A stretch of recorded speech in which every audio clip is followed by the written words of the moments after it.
Good evening students. हम business study का chapter business environment कर रहे हैं, जिसके हम इम्पोर्टेंट्स कर रहे हैं। तो आज हम थर्ड इम्पोर्टेंट्स करेंगे। कल प्रीवियस वीडियो में हमने 2 इम्पोर्टेंट्स के साथ थर्ड करेंगे customer focus. Environment understanding makes the management sensitive to the changing needs and expectation of customer. तो इसमें मैं आपके लिए सबसे पहले एक एग्जांपल लेती हूँ, ओला कैब। ठीक है, ये जो ओला कैब है ये लॉन्ग डिस्टेंस को तय करता है। तो जैसे हम कहें गुड़गांव से दिल्ली जाना, वो 45 मिनट 1 घंटा का रास्ता है, तो वो हम बस या ऑटो से सफ़र कर सकते हैं। लेकिन दिल्ली से शिमला जाए, चंडीगढ़ जाएँ, तो उसके लिए हमें लॉन्ग डिस्टेंस की बहुत ज़्यादा ज़रूरत है कि लॉन्ग डिस्टेंस पे जो चीज़ें चलती हैं उस अकॉर्डिंग हमें लेना पड़ेगा। लॉन्ग डिस्टेंस के लिए उतना उसका खर्चा भी होगा। ठीक है, तो उस अकॉर्डिंग जो है बिज़नेस इन्वायरमेंट पे हमें स्टडी करनी पड़ेगी। जो कस्टमर की जितनी नीड्स है उस अकॉर्डिंग हमें चलना पड़ेगा। तो इसमें यही ध्यान में रखा गया कि कस्टमर के हर एक नीड्स पे फोकस करना पड़ेगा, उन्हें ध्यान में रख के चलना पड़ेगा। तो कस्टमर के फोकस को पूरे ध्यान में रख के उनके हर एक नीड्स को फुलफ़िल करके जो है तभी हमारा बिज़नेस आगे बढ़ पाएगा। उसके बाद है स्ट्रेटजी फॉर्मुलेशन।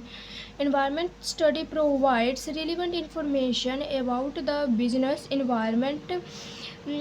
इस पर यही बताया जब बिज़नेस इन्वायरमेंट की जब हम इन्वायरमेंट की स्टडी करते हैं तो बिज़नेस इन्वायरमेंट के लिए हमें कुछ रिलेवेंट इन्फॉर्मेशन प्रोवाइड्स होते हैं।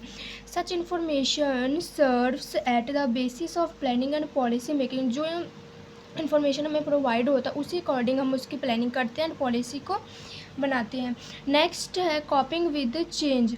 Business leaders are expected to cope up with rapid changes in business environment. इसमें ये बताया गया है कि बिजनेस इन्वायरमेंट के अकॉर्डिंग उस पर स्टडी करके जो जो चेंजेस होते रहते हैं आगे आने वाले फ्यूचर में हमें अपने बिजनेस में वैसे चेंजेस करना पड़ते हैं। उस अकॉर्डिंग ही जो है हमारा बिजनेस आगे ग्रो कर सकता है। In order to decide the direction and nature of change, these leaders need to understand the aspiration of people and other environment forces through planning। इसमें ये बताया गया है कि नॉर्मली चीज़ है कि हमें उसके जो चीज़ हम चेंज करें उसके डायरेक्शन को देखना, उसके नेचर को देखना, उसी के हिसाब से चेंज करना पड़ेगा। पीपल की क्या एस्पिरेशन उसे अंडरस्टैंड करना पड़ेगा। एनवायरनमेंट के फोर्सेस को भी जो है हमें अंडरस्टैंड करना पड़ेगा, उसी हिसाब से हम प्लानिंग आगे कर सकते हैं।